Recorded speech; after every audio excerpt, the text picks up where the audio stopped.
Mesdames, Messieurs, bonjour et bienvenue. Vous êtes en direct sur Ziana TV, la chaîne au cœur des diasporas. C'est un programme spécial qu'on vous propose. Il n'y a pas 100% direct aujourd'hui, mais nous allons vous proposer une question d'actualité. Vous avez suivi ce rapport proposé par l'ONG Global Witness sur les tourbières dans la cuvette congolaise. Un homme est mis en index, c'est M. Willy Etoka. Il s'est défendu comme il peut. Il était nécessaire pour nous de revenir en fin de semaine sur cette actualité afin de bien comprendre les enjeux autour de ces tourbières, puisque vous le savez, aujourd'hui, pour les Congolais, il y a une manne financière sous les tourbières, alors que pour les écologistes, c'est un gros problème pour la planète. Mon invité, donc, c'est M. Andrea Gombe, bonjour. Bonjour. Andrea Gombe, je rappelle donc que vous êtes candidat à la présidence congolaise et que vous présidez La dynamique incarnée l'espoir. Je parle du collectif Ça Suffit, Oui, mais je sais que ça vous suit, mais enfin, c'est la dynamique incarnée l'espoir. Alors, Andrea Gombe, d'abord, cette question des tourbières, on a vu, je dirais, une sortie médiatique quasiment planétaire sur le Congo, après le pétrole, toujours le pétrole, demain ce sera encore le pétrole, et c'est M. Willy Etoka qui est indexé aujourd'hui. Alors déjà, c'est quoi ces tourbières-là exactement? Les tourbières, c'est des zones d'accumulation en fait des végétaux qui tombent, des arbres, des palmiers, tout ce qu'on peut trouver, charriés par les fleuves et qui se retrouvent piégés sous terre pendant des millénaires. Donc pendant des millions d'années, il y a eu cette accumulation de feuilles, de déchets organiques et ça devient au fur et à mesure, parce que c'est mélangé avec de l'eau, ce qu'on appelle de la tourbe, c'est-à-dire des composés d'hydrocarbures, mais solides. Ce n'est pas du pétrole, donc qui est liquide, qui est de l'huile, mais c'est solide et ça a été longtemps utilisé par exemple en Europe, dans le nord de l'Europe, pour faire du feu. On appelle ça le feu de tourbe, du charbon de tourbe. Donc c'est un composé d'hydrocarbures. Voilà, mais ça sert à quoi? Pourquoi aujourd'hui ça pose un problème, je dirais? Parce que c'est un piège de carbone, justement. Ce carbone, à travers les tourbes, est justement piégé. Donc plutôt que d'être relâché dans la nature, donc relâché dans l'atmosphère, il est piégé par ces tourbières depuis des millions d'années. Et il est dit dans le rapport que l'équivalent annuel de la production, de gaz carbonique par le Japon est dans ces tourbières. Et si on venait à détruire ces tourbières, donc à les assécher et à les exploiter, le carbone libéré pourrait non seulement aggraver le réchauffement climatique, mais aussi créer ce qui a été appelé une bombe climatique, c'est-à-dire un réchauffement très accéléré. Pour bien comprendre, que vient faire M. Etoka dans cette histoire? Il se trouve qu'il a racheté le permis qui était entre les mains d'une société qui s'appelait Pilatus. C'est une société qui était dirigée, je pense qu'elle est toujours dirigée par un milliardaire qatari, émirati. Il a racheté ce permis dans des conditions assez douteuses et il a décidé, en tout cas subitement à notre avis, de mettre en exploitation. Donc c'est le fameux champ Ngouti, puisque le Congo a décidé d'ouvrir l'exploitation pétrolière dans le nord du pays. Donc le champ Ngouti, le champ Mokele-Mbembe, il y a d'autres champs. D'accord. Il faut dire que M. Etoka n'est pas le seul à avoir des champs dans ce point du Congo. D'autres ont des permis, notamment Eni et Total ont des permis, mais le seul permis qui est allé aujourd'hui jusqu'au niveau du forage, après les sondages sismiques, c'est le puits Ngoki. Alors, qu'est-ce qui explique la déferlante médiatique contre M. Etoka? Non, ce n'est pas une déferlante. Enfin, on a quand même vu, c'est ce qu'il dit. Il se défend en disant que le monde entier veut tomber dessus, alors qu'il veut que le bonheur des Congolais et du Congo. S'il voulait le bonheur des Congolais, ça se saurait, parce que M. Etoka est coutumier du fait. On se souvient encore que l'exploitation, pas Eco-Oil, mais avec la reprise en main par M. Etoka des palmiers à huile, de toutes ces choses-là, jusqu'à aujourd'hui, on attend les fruits dans le marché congolais. Je pense quand même qu'un des fils du président Sassou avait indexé lors d'un forum économique pour dire sur les étals des Congolais, on se demande où sont les produits écoles. Et donc, il est coutumier du fait. À un moment, il est producteur d'huile de palme. Un autre, il est producteur de musique, puisqu'il donne des voitures aux musiciens. De l'autre côté, à un moment, il se transforme en fabricant de tracteurs. Et donc, c'est vraiment un personnage... Un homme à tout faire, mais un personnage assez sulfureux, parce que jusqu'à présent, avant ce rapport, on n'avait pas la circonférence de ce qu'il faisait. Et là, le rapport révèle justement l'ampleur des manipulations et des malversations dans lesquelles il est impliqué. Alors, c'est un rapport qui a été, je dirais, proposé exposé, rendu public par l'ONG Global Witness, mais repris par des médias importants, notamment Der Spiegel en Allemagne ou encore Mediapart ici en France. Mais c'est la nouvelle façon de travailler, c'est du travail collaboratif à travers un réseau qu'on appelle le réseau des journalistes européens d'investigation, où un sujet est mis en commun et tous travaillent dessus et apportent, parce que si c'était un seul journaliste qui travaille dessus, il aurait certainement un angle, mais il n'aurait pas l'ensemble des angles. Et ce travail collaboratif a permis déjà de découvrir que M. Etoka a une société qui s'appelle le groupe WEC, basée à Chypre, et que cette société est en fait la holding mère d'autres sociétés dans lesquelles on retrouvera la fameuse SAPD Oil, qui est sa société vraiment de trading pétrolier, oui, mais à l'intérieur de laquelle il y a la SNAT, qui est une société normalement nationale de distribution du pétrole au niveau du Congo, dont le permis d'exploitation avait été signé de la main de Denis Christel Sassou Nguesso, et cette société est impliquée dans l'importation de pétrole raffiné toxique au niveau de la distribution du pétrole au niveau du Congo. Donc vous avez là en fait la structure d'un empire criminel entre M. Etoka, qui finalement apparaît de plus en plus comme un prête-nom de puissants derrière, à savoir M. Denis Christel Sassou Nguesso et Mme Sassou Nguesso. Alors, il faut dire une chose, c'est que M. Etoka s'en défend. Il a fait publier par ses proches un communiqué dans lequel il revient, je dirais, en détail sur les accusations dont il fait l'objet, notamment en expliquant qu'aujourd'hui, il y a un complot contre le Congo, puisque les ONG internationales et certains États assez puissants ne veulent pas que le Congo puisse tirer, je dirais, le bénéfice de ces tourbières en les exploitant avec autant de sécurité qu'on peut le constater ici, puisqu'il évoque dans le pays de la Loire, il y a aussi des tourbières que les Français exploitent. Donc, il n'y a pas de raison que le Congo soit privé de cette manne financière. De toute façon, même pour prendre cet exemple, au niveau de la France, les tourbières sont en cours de reconstitution.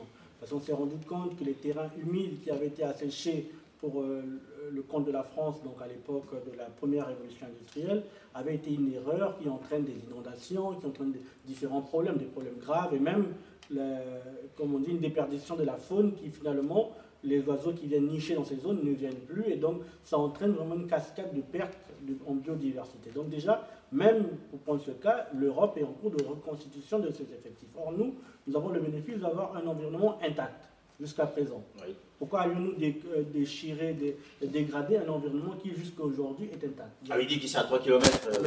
Non, puisque les premiers forages ont été faits à une époque où la cartographie des tourbières n'était pas complète, puisque ça a été fait par le professeur Lewis, un professeur anglais, qui l'a fait tardivement, je pense aux alentours des années 2014 ou 2013, où il a découvert en fait l'ampleur de cette tourbière. Donc déjà, la surface même où se trouve le permis inclut ces fameuses tourbières. Mais encore, il y a d'autres manières de mettre en valeur. Si c'est juste une affaire de gros sous, le Congo lui-même s'est engagé à protéger les tourbières à travers le fonds bleu, à travers la signature avec le fonds CAFI, à travers tout un ensemble de conventions écologiques. Mais le mettre en exploitation, pourquoi? Pour tirer de la manne financière?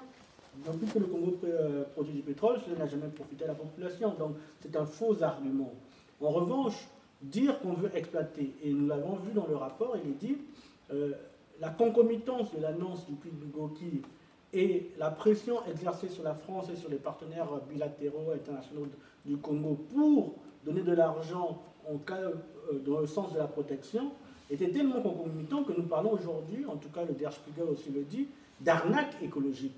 C'est-à-dire qu'on menace de détruire un environnement d'utilité internationale, mondiale, pour avoir un peu d'argent afin de finir les mois d'un régime qui n'a pas su gérer une manne financière. Alors, est-ce que cela rentre dans le nouveau vocable qu'on a entendu ou qu'on a lu ici et là, notamment dans des posts de vos proches parlant d'escrologistes, qualifiant le président de la République actuelle? L'escrologie, c'est justement ce mélange d'escroquerie et d'écologie. C'est-à-dire qu'on utilise l'écologie non pas pour valoriser le terroir congolais, qui est riche, qui mérite d'être valorisé dans ce sens, mais en fait pour des fins de mois d'un régime qui n'a pas su gérer son argent. Est-ce que c'est pas comme... Si le pétrole, quand il était à 100 €, à 100 $, n'a pas fait l'objet d'une exploitation dans le nord du pays, où en fait les tourbières sont quasiment inaccessibles, où les conditions d'exploitation ne sont pas remplies, pourquoi aujourd'hui, avec un pétrole à 50, 40, ce pétrole deviendrait subitement viable? Par quelle magie? Alors, André Gomez, est-ce qu'il n'y a pas quelque part de votre côté ou de ces ONG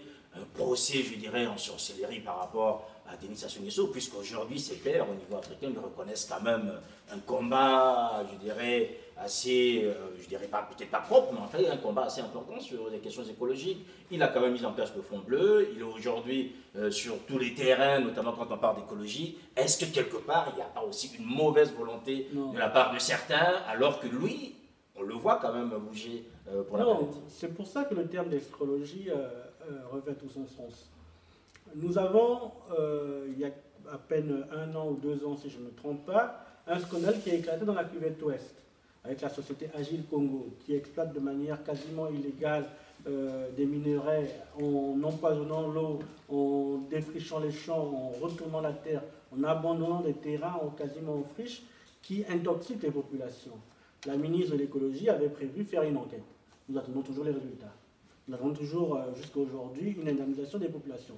Nous avons des cas graves de pollution avec la société Japan Metal au niveau du nord de Brazzaville, qui produit des barres de fer, des barres de huit, en relâchant dans l'air les produits toxiques. Les populations s'en plaignent. Est-ce que cette société a été arrêtée? Est-ce qu'il y a eu des procédures sur cette pollution-là? Brazzaville est une ville complètement polluée, avec notamment le trafic routier majoritaire qui pollue des voitures qui ont plus de 10, 20 ans. Donc si il y avait réellement une volonté écologique du président Sassou, ça se verrait au niveau local. Non. La société qui avait été créée, la Copasol, vous la connaissez? La Copasol était censée électrifier les villages du Congo avec des panneaux solaires. Elle est à l'abandon.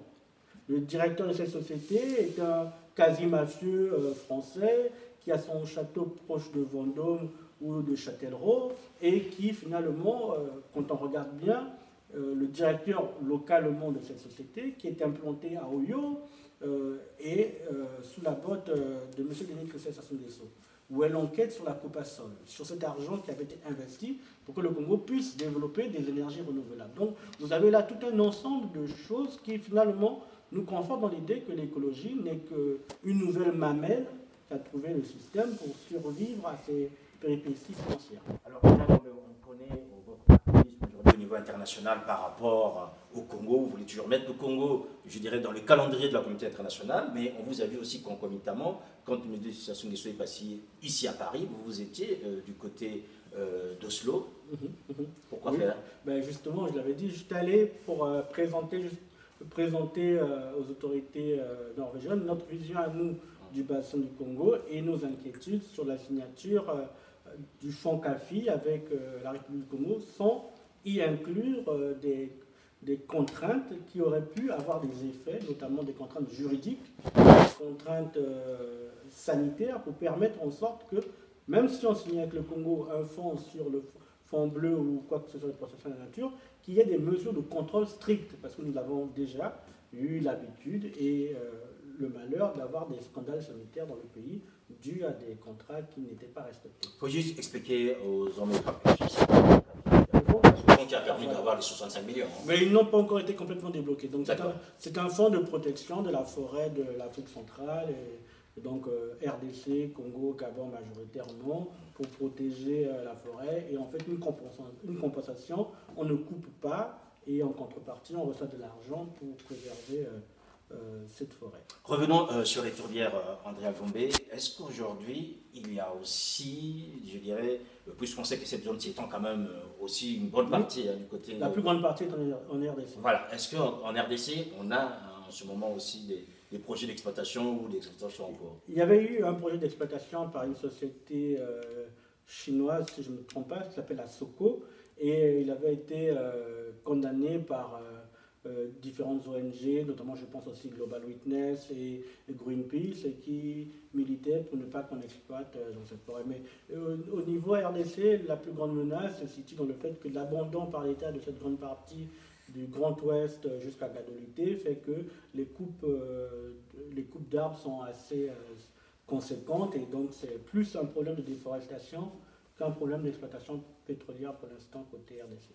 Voilà, mesdames et messieurs, vous êtes bien sûr en direct sur Ziana TV, la chaîne au cœur des diasporas. Question d'actualité, nous revenons sur le rapport de Global Witness par rapport aux tourbières de la cuvette du Congo, et notamment le fait que M.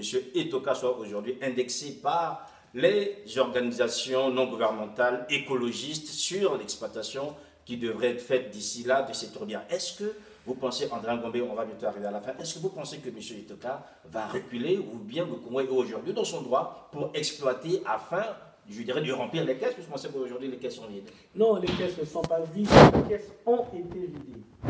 Il faut être très précis dans les termes. Les caisses ne sont pas vides, elles ont été vidées. Nous faisons et nous réitérons notre proposition au gouvernement actuel. Il existe des mesures internationales pour permettre le rapatriement des fonds. L'Angola les a utilisées. Il y a un programme Banque mondiale qui s'appelle Stolen Asset, donc argent volé ou bien volé, qui permet de rapatrier des fonds et de sécuriser le rapatriement afin qu'ils puissent servir au développement. Nous demandons à ce gouvernement de ne pas attendre une alternance, mettre en place une amnistie fiscale, une amnistie à tous ceux qui ont volé l'argent de l'État pour qu'ils puissent les rapatrier, les ramener. Parce que le pays est dans l'impasse, il faut ramener ses sous. Il faut ramener les sous dans le pays afin de permettre le développement. L'Angola le fait très bien. Le Mozambique l'a fait avec des procédures judiciaires. Nous pensons qu'il est grand temps pour le Congo d'avancer vers de telles mesures pour permettre au pays de souffler. Or, exploiter, détruire les tourbières, c'est avoir une politique de courte vue. Cet argent de ces tourbières n'ira même pas dans les caisses du Congo. Et de toute façon, le rapport le dit très bien, avec un seul puits, on ne peut pas déterminer une production. Donc il faut encore attendre peut-être 10 ans de recherche, de contrôle, de vérification, avant même de commencer une exploitation, et encore, si le prix du baril du pétrole atteint un seuil qui rend cette production viable. Parce que cet endroit n'est pas viable. Vous voyez, un expatrié français allait s'installer à Ngoki aujourd'hui, un ingénieur de pétrole allait s'installer à Ngoki. Non, il demandera une contrepartie trop chère pour pouvoir exploiter ce pétrole. Donc ce pétrole n'est pas viable économiquement. Laissons-le sous terre. Faisons du tourisme peut-être, du tourisme durable, visitant, protégeant, conservant, mais de grâce n'exploitons pas pour simplement avoir 2-3 sous à l'échelle de 5 années. Alors, M. Itoka soutient que tout a été fait dans les normes. M. Itoka n'est pas une référence en termes de vérité. Le rapport le montre très bien. Le permis d'exploiter était expiré. Il a été rétroactivement remis en selle par le président Sassou avec un décret fait à la va-vite, un décret rétroactif, ce qui est une aberration juridique. Donc tout ce montage repose sur du flou.